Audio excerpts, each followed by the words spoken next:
চ্যাংড়াবান্ধা উচ্চ মাধ্যমিক বিদ্যালয়ের মাধ্যমিক এবং উচ্চ মাধ্যমিকে প্রথম 10 জন স্থানাধিকারীকে সম্বর্ধিত করল বিজেপি যুব মোর্চা। বিজেপির চ্যাংড়াবান্ধা কার্যালয়ে উক্ত কর্মসূচি অনুষ্ঠিত হয়। এই কর্মসূচিতে উপস্থিত ছিলেন চ্যাংড়াবান্ধা পঞ্চায়েত সমিতির সদস্য শুভময় ঘোষ, গ্রাম পঞ্চায়েত সদস্য সুনির্মল গুহ, দিলীপ সাহা, শ্যামল ব্রহ্ম, গোবিন্দ সরকার, সন্তোষ ঠাকুর, জয়দেব দাস, সুবল দাস সহ অন্যান্যরা। শুধু সম্বর্ধনা দেওয়াই নয়, ভবিষ্যতে চ্যাংড়াবান্ধার কৃতি ছাত্রছাত্রীদের যে কোনো সমস্যার পাশে থাকার আশ্বাসও দিয়েছে যুব মোর্চার নেতৃত্ব। এই বিষয়ে কি বললেন চ্যাংড়াবান্ধা উচ্চতর মাধ্যমিক বিদ্যালয়ের উচ্চ মাধ্যমিকে স্থানাধিকারী সামিনা ইয়াসমিন, সম্রাট সরকার, মেখলিগঞ্জ পঞ্চায়েত সমিতির সদস্য শুভময় ঘোষ। আসুন শুনে নেওয়া যাক। আমাদের সবাইকে ডাকছে, সেজন্য খুবই ভালো লাগতেছে।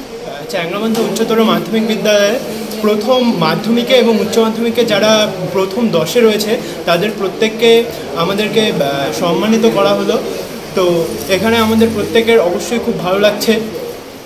ভারতীয় জনতা পার্টির যুব মোর্চার পক্ষ থেকে আজকে আমাদের যে চ্যাংড়াবান্ধা উচ্চ বিদ্যালয়ে মাধ্যমিক এবং উচ্চ মাধ্যমিক পরীক্ষায় যারা ভালো ফলাফল করেছে তাদেরকে আমরা ভারতীয় জনতা পার্টির যুব মোর্চার পক্ষ থেকে তাদেরকে একটু মিষ্টি করালাম।